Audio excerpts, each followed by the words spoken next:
Alyssa Valdez at Michelle Gumabaw magre-retired na. Isa pa daw na veterans player at magaling magre-retired na din. Bali tatlo daw ang magre-retiro ngayong taon sa PVL. Sino-sino kaya ito?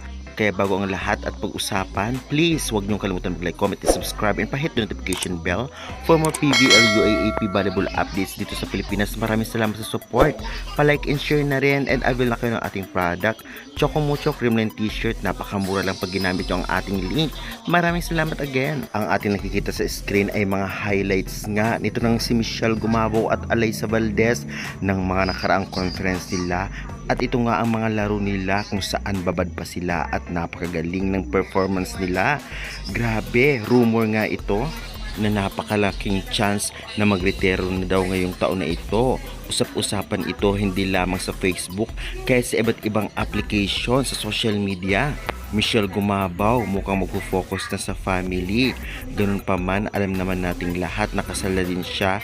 At syempre, baka gusto niya rin magpahinga na para naman magkaroon na sila ng baby ng kanyang asawa. Kaya talaga naman syempre napakalaki ng chance na rumitiro na nga ito nga si Michelle Gumabaw. At tiyak marami ang malulungkot, especially sa kanyang mga legit fans at mga fans ng CCS. Ganun pa man, isa rin sa nakakalungkot at usap-usapan na si Valdez daw ay isa na rin sa magre-retiro.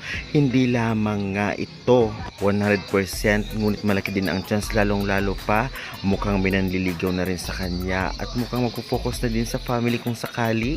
Well, aalamin natin yan sa mga susunod na update sa kanya. Dahil alam naman natin na wala na dapat patunayan sa Phenom Alyssa Valdez at syempre hindi na rin naman siya binababad sa laro. Kaya talaga malaki din ang chance na hindi na siya maglaro o di naman kaya gawing coach, assistant coach o magretiro na.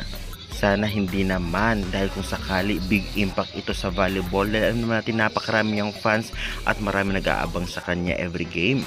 Kaya guys, sa tingin ninyo, malulungkot din ba kayo sakali magretiro na ang dalawang ito dahil sa rumor?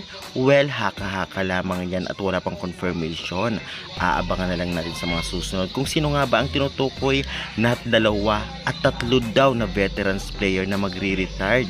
Saan kaya galing ang isa? Tiyak talagang magaling ito at syempre hindi pag-uusapan kung hindi ito sikat. Kaya guys, hanggang dyan muna ang ating update. Pa-subscribe na lang.